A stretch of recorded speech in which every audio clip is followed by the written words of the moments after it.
What does that even mean, Bowers Game Corner? Ahoy there, YouTube! I'm back again today for another game review. And today I am very excited to be checking out The Lord of the Rings, the card game, the living card game from Fantasy Flight Games. This is for 1 or 2 players, ages 14 and up. It'll take about 30 to 90 minutes to play. And in Lord of the Rings, you will be either playing solo or playing with a partner, trying to complete quests and adventures involving the Lord of the Rings trilogy, The Hobbit, all sorts of different things. This is a living card game. Now what that means is you can buy this box and you can be satisfied with this box and you can have tons of fun with this box. But once every month, they're going to release a $15 booster pack, which will have, I don't know, 30 to 40 cards or something like that, a different quest, a different adventure, and you can create your own deck and have different heroes and different allies and different special abilities and all sorts of different things. But getting ahead of myself, let's open it up and see how it plays. Alrighty then, we're going to take a look at what you're going to get inside of the Lord of the Rings, the card game from Fantasy Flight Games. First and foremost, I want to mention this is a very complex, daunting game when you first learn it. The rule booklet is, what is it? 31 pages, double-sided, full color, and it's a good rule booklet. I really don't know if it could be any better because the game itself, when you first learn it, is very confusing at some points and very complex. And like I mentioned, I'm just going to brush over the basic gameplay. There's some absolutely outstanding videos online about how to play the game, and I highly recommend checking them out when you're first starting because it will really hold your hand, and it might take you about 40 minutes to get started, but it's really well worth the time because you won't be frustrated at all. So check those out. So we're going to go over the components here and go over what you're going to be doing. First over here, you're going to have a lot of different tokens. We'll go over these. These are wound tokens. Your heroes and your allies and all the people that are going to be in your party are going to have a certain amount of hit points that they can take. So for instance, your hero right here got this 3, so if they take 3 points of damage, they are dead, which is very, very bad because your heroes are the most important characters in the game. You want to keep them alive at all costs, obviously. Next, you got these little round ones. These are going to be your money, your bucks, your dollars. You're going to use these to purchase your cards. Now, I showed you these cards a second ago, and in here, you're going to have, first and foremost, you're going to have your heroes. You're going to pick out whatever 3 heroes you want, and they're all going to have various different special abilities, different health points, different factions that they are in, and this is very important, these little symbols down here. Different quest ratings, so you're going to go on quests, all sorts of different things, but anywho, you're going to also be having like allies and events and attachments like this dwarf axe, which is really, really good, and these events which can really save your buns. You got Gandalf here, who's going to come in once per game. You can only have one of them in your stack of cards, and you can construct your own deck. But he's going to come in there, and he costs a lot. He's going to cost you $5 to buy him, but when he comes in there, he comes in like a hurricane, and let me tell you, he has saved my life quite a few times. But anywho, you're going to be using your money to purchase these cards. You're going to have these cards set out in front of you like so. So you're going to have your 3 heroes when you start the game, and then you're going to have, I believe it's 8 cards. You start with 7, and then you get to draw 1, so we'll just put out a couple of them, and you can see. Now, some of them actually cost 0. Like this event right here will only cost you 0, but some of them are, like I said, very, very expensive. They will do tons of different stuff, and as I mentioned, it's a living card game, so there's just boatloads of cards now that do all sorts of different stuff. There's some that stack on top of each other. Really, really cool stuff. But anywho, we got our heroes here, and they're going to earn money at the beginning of the turn. So at the beginning of every turn, you're going to put $1 below each character. Now, not in its own unique pool. You have to make sure that they're below each character because I mentioned these factions, these symbols right here. So the sword symbol, the only person that can buy it is Gimli because he has the sword symbol. So essentially, if you have 2 blue and 1 red, it's going to be really hard to afford the red stuff, like if you had like a really expensive axe or something, because they all have to come from Gimli's pool. So that's one thing you want to consider when you're building a deck, but you'll be able to get 3 coins as long as all 3 of your heroes are alive each turn. Now if a hero dies, which is really bad, you're only going to be collecting $2 a turn, so you've got to make sure you keep those heroes alive.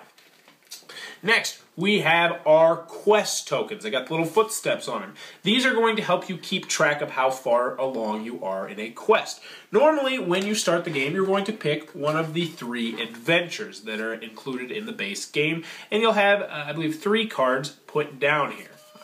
And essentially you're going to start at 1A, and it will set everything up for you. It'll say, all right, you need to have this monster out on the board because you're going to have to fight him eventually. And then these are all the different cards you need to have out there. And then there's flavor text, and you flip it over, and it will have a number. So for instance, in order to complete this leg of the quest, you're going to need to do this, and then you're going to have eight quest tokens on there. Now you're saying, how do you get the quest tokens?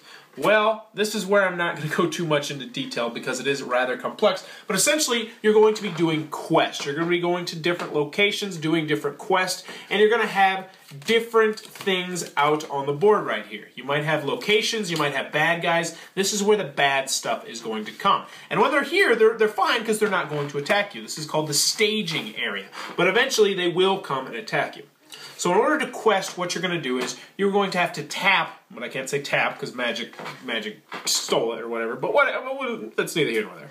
But anywho, you're going to have to beat their quest ranking. So they're going to have little numbers on it. So this guy right here, who is this? This is J.R.R, is going to have a 1 quest if you flip him over. So he's really not worth sending on quest.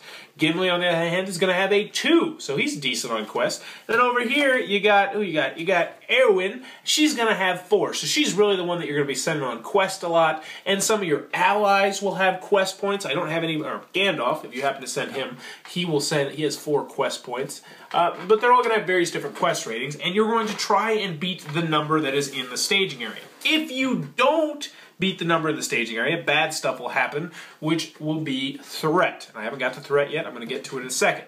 But if you do beat it, you'll put a certain number of quest tokens on the staging area. So if you have, let's just say you have 8 towards quest and there's 5 in the staging area, then you would get to put 3 on your current quest. You'd say, yeah, and you're doing good. There's also locations which you can travel to. Not going to get into that. Like I said, I'm brushing over things.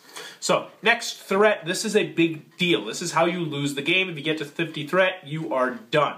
You're going to start at a certain number of threat. How you figure that out is by looking at the cards of your heroes, the numbers up top. So this is an 8, this is 11, this is a 9. All these 3 heroes combined are going to have, what is that, 28 on your threat. So you're going to start on your threat meter at 28. And as I mentioned, if it gets to 50, you are done for. So you got to be very careful about that. So I mentioned, if you can beat them questing, then you get to have these tokens, which will help you along on your quest. But if you lose, so let's pretend you lose by 3, then you have to go up on your threat meter 3 spots, which is really, really bad. Now, I'm showing you a solo game set up right here, but you, obviously, most of the time, you're probably going to be playing it 2 players, even though it is a lovely solo game. This is my favorite solo game, which I don't mention at the end of the review, but this is my favorite solo game. But you can combine your quests, so you're going to be having to talk and say, all right, I can contribute 3 to the quest, and then I'll do this and that, and you want to work together because it is a cooperative game. And next, let's go to the battling. I'll get to that real quick, and then I think we're going to wrap this up. Oh, this right here is your first player token. But anywho, eventually what's going to happen is stuff might come down and attack you. So let's find a guy who's got a low threat level. Your threat is going to impact whether or not something goes to attack you. So for instance, this guy right here is a 35. Your threat is at 31 right now, which means he will not come down and attack you unless you bait him. Unless you say, hey, come over here, fatty, I'm going to beat you up. Even though I guess he's actually a pretty buff-looking dude. But you can get in his head, play psychological games, before you kill him. Anywho, neither here nor there. But anywho, so let's look at this guy right here. He only has a threat level of 15, which means he is going to go and attack whoever has the highest threat level of the 2 of you. So for instance, if this guy has 30, this guy has 31, he's going to go attack the one that has 31. But anywho, you're going to end up fighting them, and the fighting is really unique. It's a cool mechanic where you have to have someone who's going to not only defend from the attack that this guy's doing, but you're also going to want to have somebody who's going to come back and attack. You really don't want to have undefended attacks because bad stuff will happen to your hero and your heroes will die, which means you will die. But don't worry because you're probably going to die anyway because this game is super freaking hard.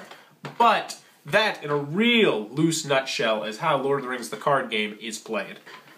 Alrighty then, the Lord of the Rings card game from Fantasy Flight Games. What are my final thoughts? Let's go over the pros, let's go over the cons. First, on the con side, the game is not going to be for everybody for a lot of different reasons. First and foremost, it is 1 or 2 players. You can play with 3 or 4, but for the most part, it's 1 or 2.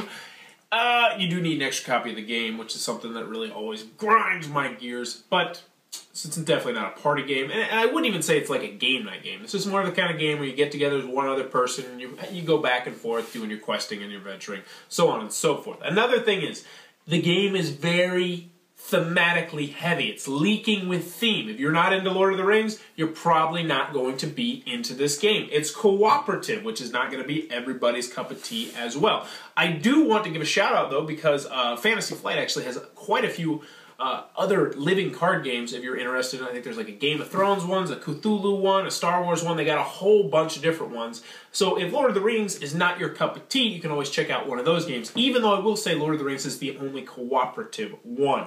The last con in this, and for some people it's going to be a con, for some people it's not, this game is ridiculously punch the wall, throw your phone hard. It is, it's so difficult. You start off, and there's 3 quests in the game. You have one that's 1 difficulty, one that's 3 difficulty, and one that's 7 difficulty. So it scales you up, it bumps you up a little bit. But let me tell you, the 1 difficulty is still ridiculously hard. There's just spiders eating your face, and you're just like, did we just lose? We've been playing this for like 15 minutes. How did we lose?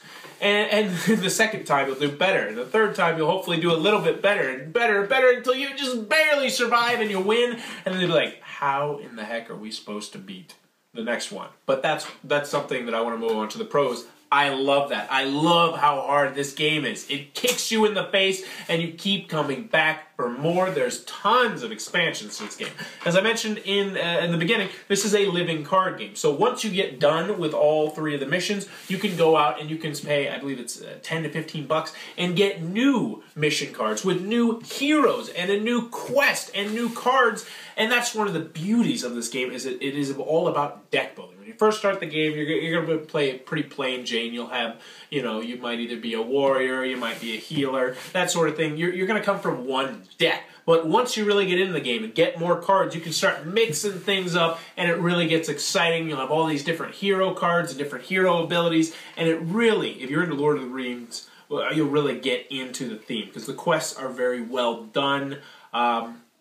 What else do I like about this game? I love the artwork, I love the style, I love the gameplay, I love the components. I love everything about this game. This will be probably in my top 10 games next year. I love the Lord of the Rings card game, and if you are in the market for a cooperative game, if you are in the market for a great 2-player game, if you are in the market for a ridiculously difficult game, or if you are in the market for a Lord of the Rings card game, or a Lord of the Rings game period, you need to check out Lord of the Rings card game from Fantasy Flight Games, because it is absolutely an outstanding game. Cannot recommend it enough. If you enjoyed this review, please be sure to subscribe to my channel. Thanks for your time, YouTube. That was a review for The Lord of the Rings, the card game. For more reviews and previews, check back at Bauer's Game Corner.